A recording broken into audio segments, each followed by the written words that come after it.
Hi guys, welcome to the first episode of the RedTalk, the official podcast of MUSC Delhi NCR. This is Ishank and Ojas. Ojas, say hello. Hi. And today we have with us Athar Arora, the admin of Red and Black United. Hi Athar, how are you? I'm doing great, guys, and it's a pleasure to be here. I hope you guys are doing well as well. Yeah, really great to Yes. have you. So let's just get straight into it. So first, let's discuss about the recent form of United. Like after the restart, we've been playing pretty well. We were like 19 games unbeaten till the Chelsea game. We were playing really well on the front foot, attacking football. So but from the past 2 or 3 games, we've been pretty shaky. Fatigue kicked in. The players' heads dropped a little. So what are your thoughts on the recent form, Athar? Yeah, I guess we were doing a great job until the Aston Villa game.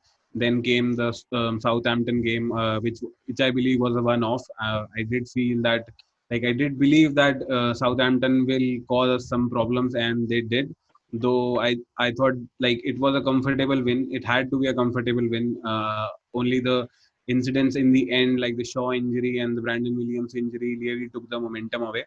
So I consider that was a one-off, and then we went against Crystal Palace next week, which was again a tough game, but we did grind it and we did won it.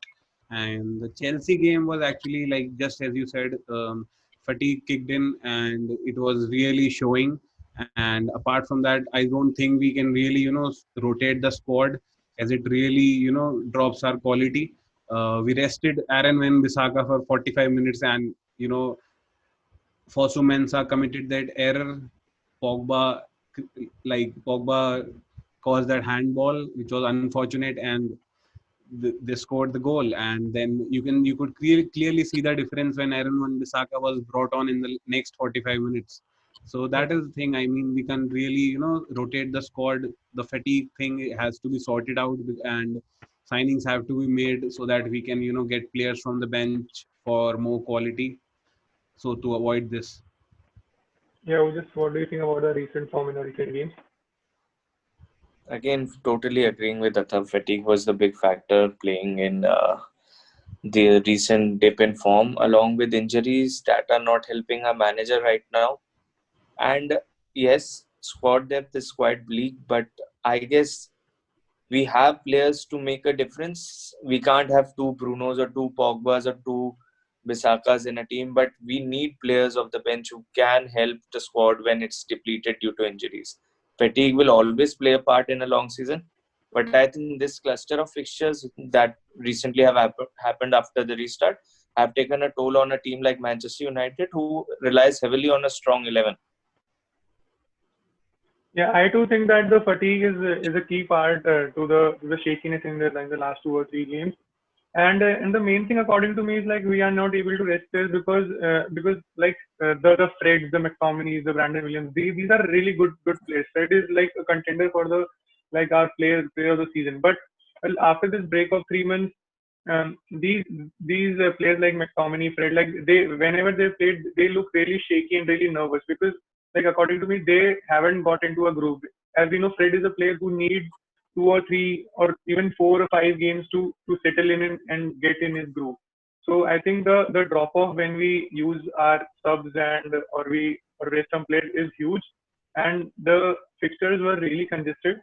So that's why the fatigue and there was a like after that draw against Southampton, because in that Southampton game we had a chance of getting into top four, but some heads dropped. There was a little mismanagement of the team, and I guess we needed some kind of leadership, but no one stepped up that much. But I think we'll do great ahead. So now let's talk about the man of the hour, De Gea. Of course, a really bad performance against Chelsea, and like he's not been at his best since his contract issues. Uh, like it's been like what, like now 1.5 or even 2 years since he's not been at his best. Like we all know what Daya can be. So what do you guys think, that should we stick with Daya for the next season, or is it time for Dean Henderson to show up? See, personally, I have been a big fan of De Gea, and it truly hurts me to see him performing like this. But he's clearly been on a decline for the last 2 years.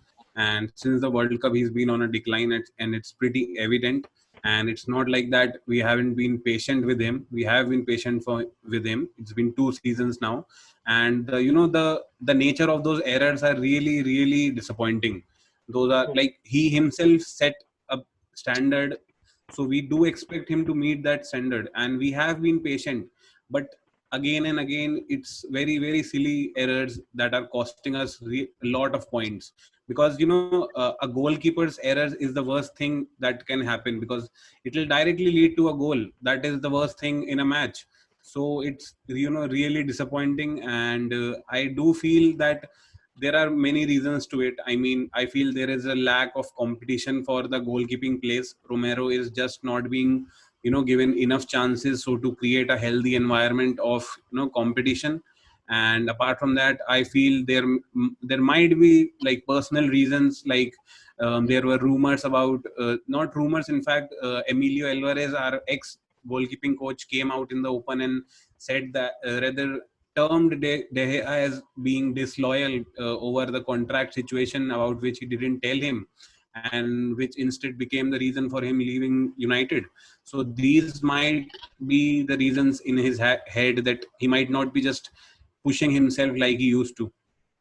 And yeah, I do feel it might be the time for Dean Henderson. But yeah, like I just don't want to lose him.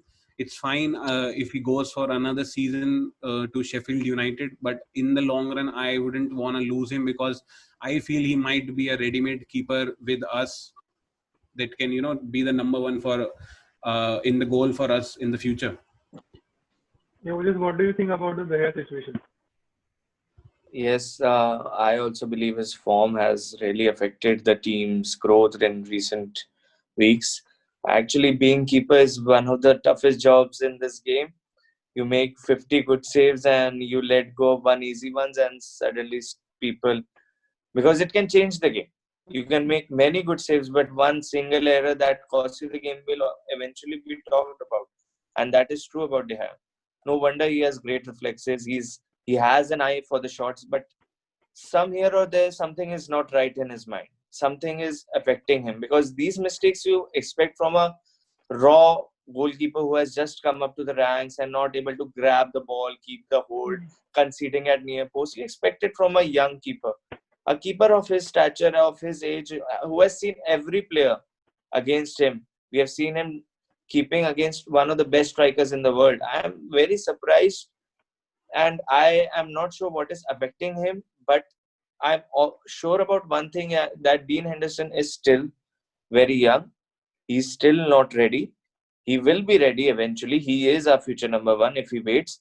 But right now, letting go of De Gea and just bringing Henderson suddenly into the next season will be, I think, too much for a team like Manchester United, which is building a squad around players they trust. Ole is a guy who trusts on De Gea, and I see De Gea being the keeper for next year.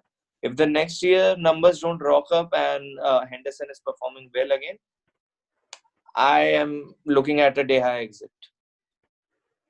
Yeah, like I also agree that they are like there is no need to just kick him out of the team, because he practically has saved us from from becoming a mid-table team like Arsenal, from because of his performances, and he has been our player of the season on a number of times. And I think what Daya needs right now is support from the fans. He's not like Lingard, who has been Messi Lingard for like 3 months, and like after that he's nothing. He has been the world's number one keeper for a long time. He still has that, because he's only 29 right now. He'll be 30. He'll be 30 in the coming months. So he can come back to his best.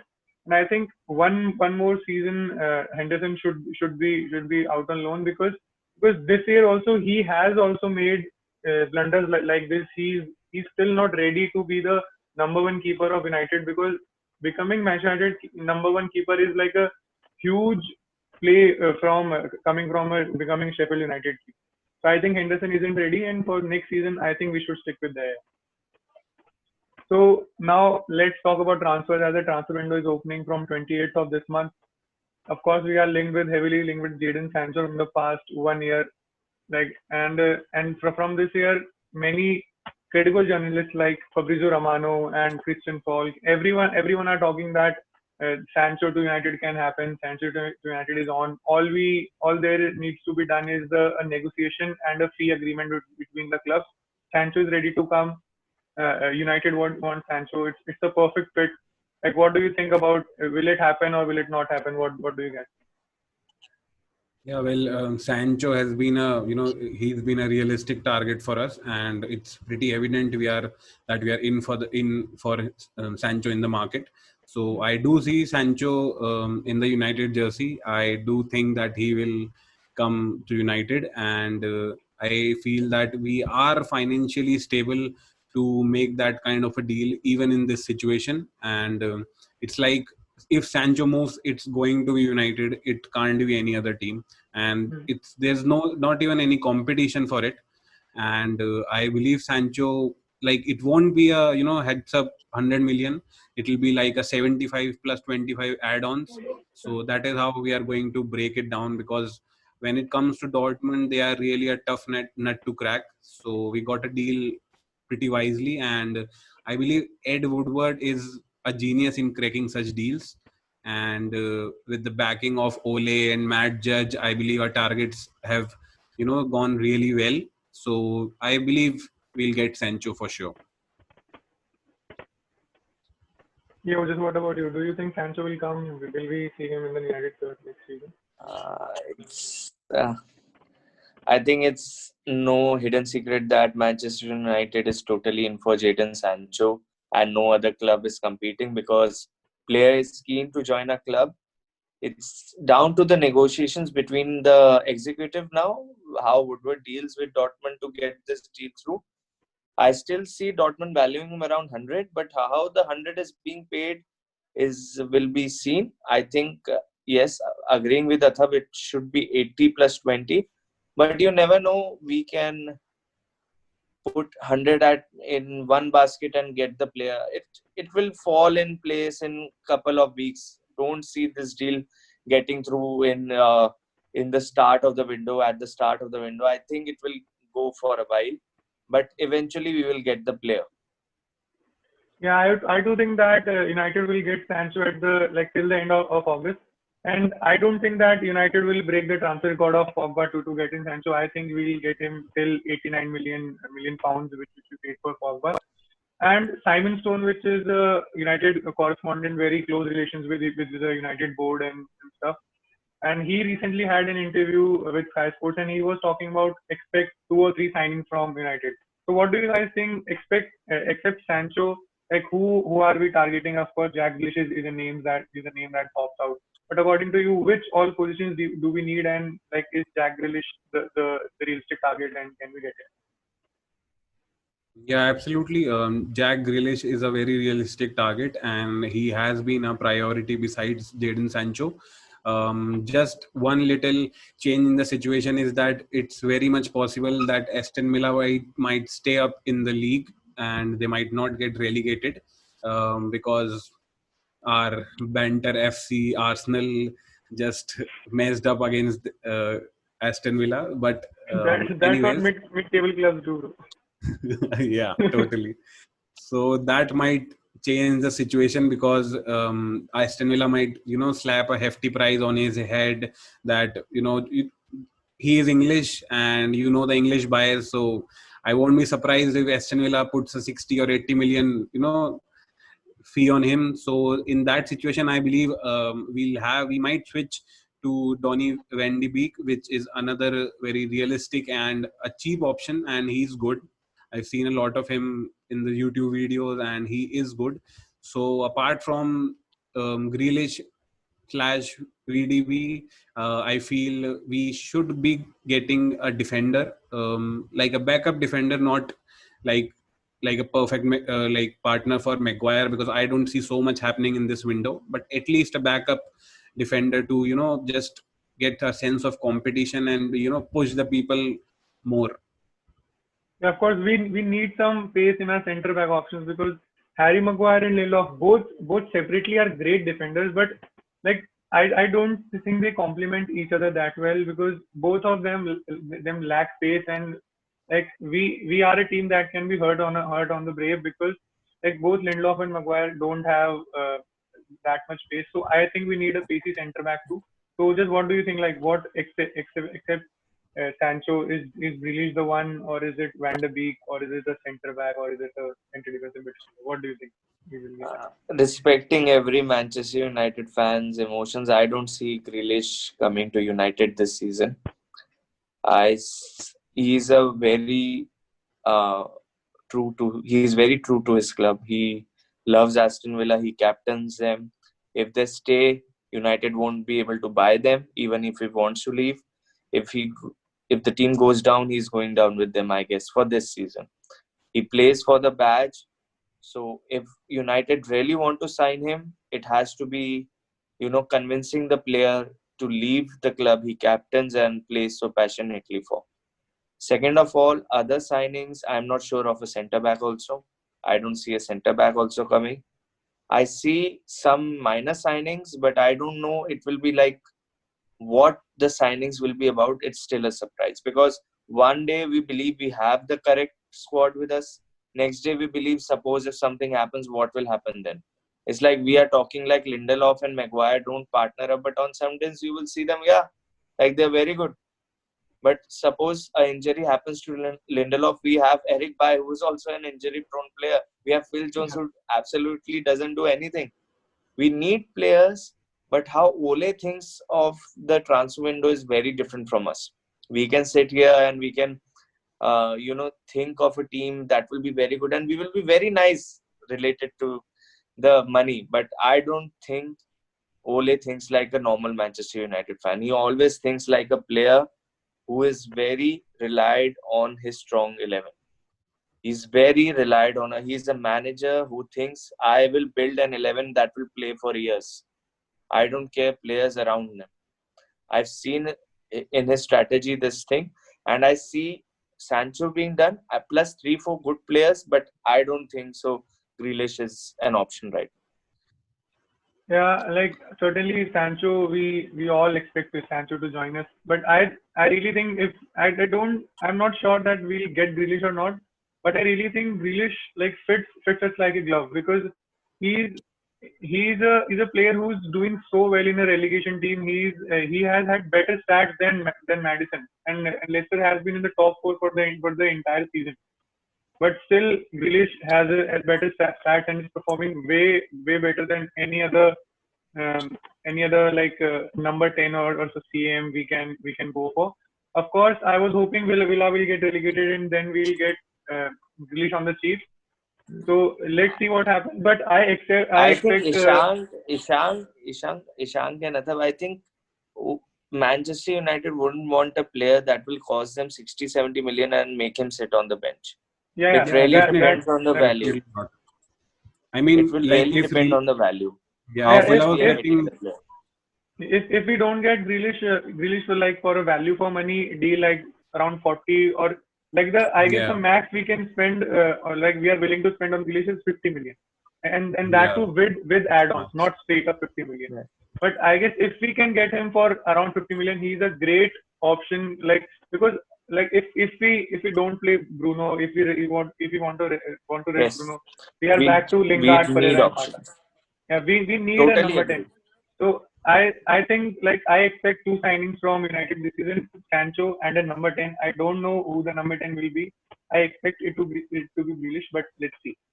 So like here we like talked about who's coming in. So quickly just tell me the three players you only three the three players we according to you who needs to be selling right now. The three players. Well, I can easily name more than three, but then the No, top like of my because list is I don't think like yeah, we can get rid of 5 6 players. Of course, yeah, we need yeah. to get rid of True, six true, true. to seven players.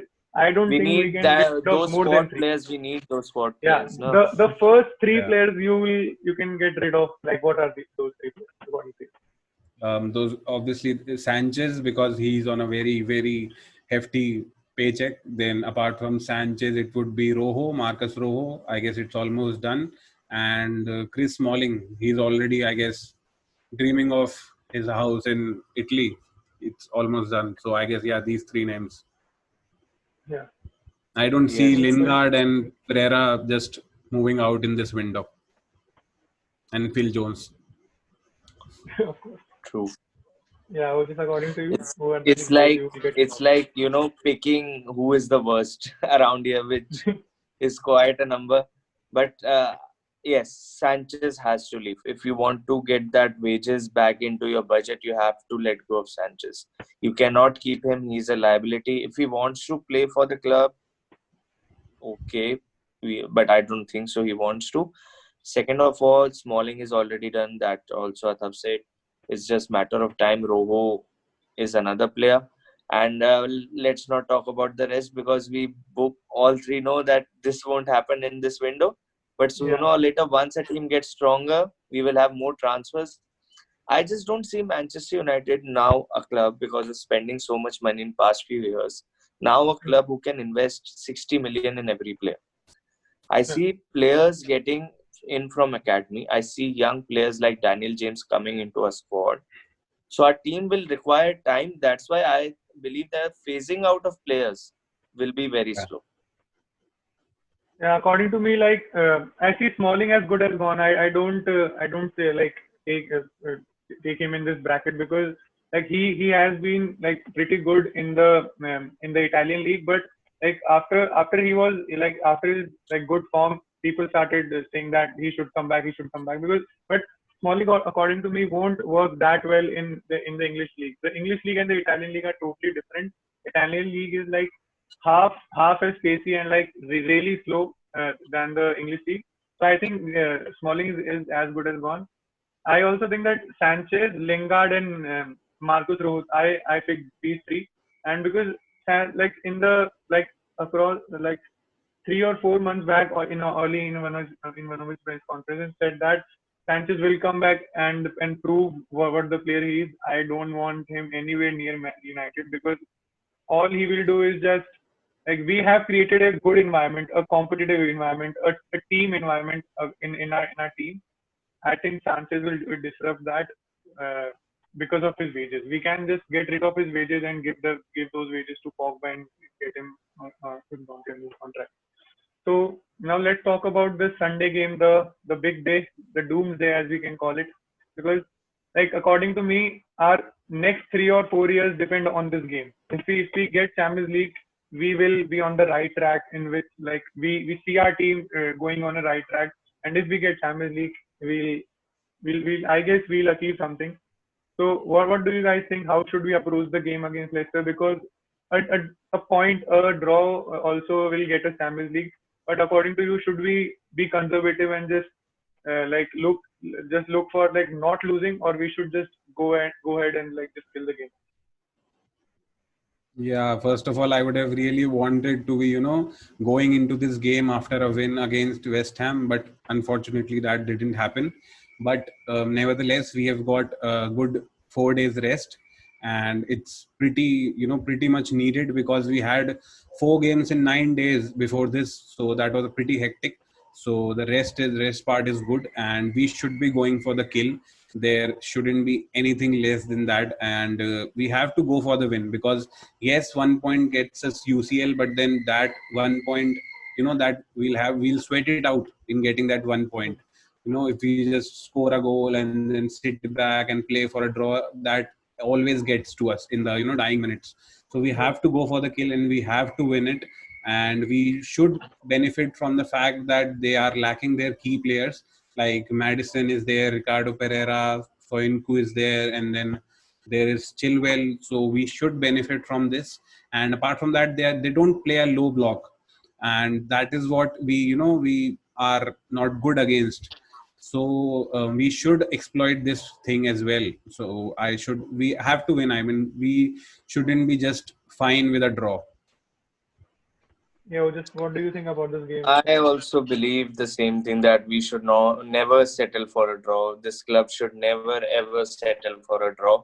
This club should always mark his performance that they are going for a win. Leicester is a very good side, with or without the best players. They always play with the spirit, right kind of quality. They have in their team a good sense of management. They have player like Vardy who can change game on his own.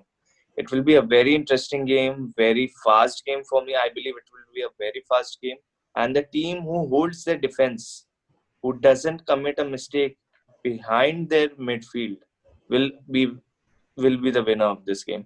I don't see any lack of attack in either of teams. If we have good attack, they have a player who has won them league already. It will be a very good battle, but as Manchester United, I expect us to win. But let's see. Yeah, I do think that we should just go out and like attack them, because like the players that they're missing are their best defensive players. They're three out of their four, like three out of the four they play in their back four. Chilwell, Soyuncu, and Ricardo Pereira, all three are out. So like they are really weak on the defense. So I think we should just attack them from minute 1 to minute 90. And I expect this game to be a high scoring game, like 4-2 or something. But I expect United to win, because in Oli in his recent press conference for the Leicester game, he also told that like we want to dominate the game, we'll dominate and we'll attack. So I expect that. Uh, but all I just wanted to say is that I would have been more comfortable if we had to win to get to the Champions League. This draw situation that we like, a draw is also good for us. This concerns me a little. So the only thing is that we have to pick our best 11, no back fives or stuff like that. We just have to go and attack.